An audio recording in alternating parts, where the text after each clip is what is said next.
ভগবানের নাম করে কিছু দাও, আমি 4 দিন ধরে কিচ্ছু খাই না, ভগবান তোমাদের মঙ্গল করবে। ওই তোর কাছে 500 টাকার নোট ছিল না, ওকে দিয়ে দে তো।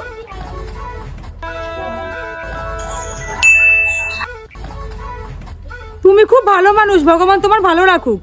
শোন, এক কাজ কর, আমি যে তোকে 500 টাকার নোট দিয়েছি না, ওখান থেকে তোর যা ইচ্ছা তুই খাবি, তারপর যেই টাকাটা ফিরবে সেই টাকাটা আমাকে দিয়ে যাবি, পুরো সততার মতো। আমি তোর জন্য এখানটায় অপেক্ষা করব।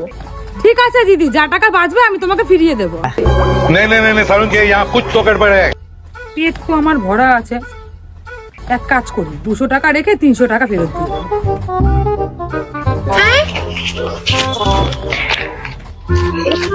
300 টাকায় আছে দিদি, আমি 200 টাকা খেয়েছি আর 300 টাকা ফেরত এনেছি, এ নাও তোমার টাকাটা। দেখলি মানুষের উপকার করে কত লাভ হয়। আরে ওর কাছে কতদিন ধরে একটা 500 টাকার নকল নোট ছিল, চলছিলই না, আর আজকে আমি তোকে দিলাম, তোর পেটটাও ভরে গেল, আর আমার কাছে আসল 300 টাকা হয়ে গেল। हाँ भाई कैसी लगी आगे स्वाद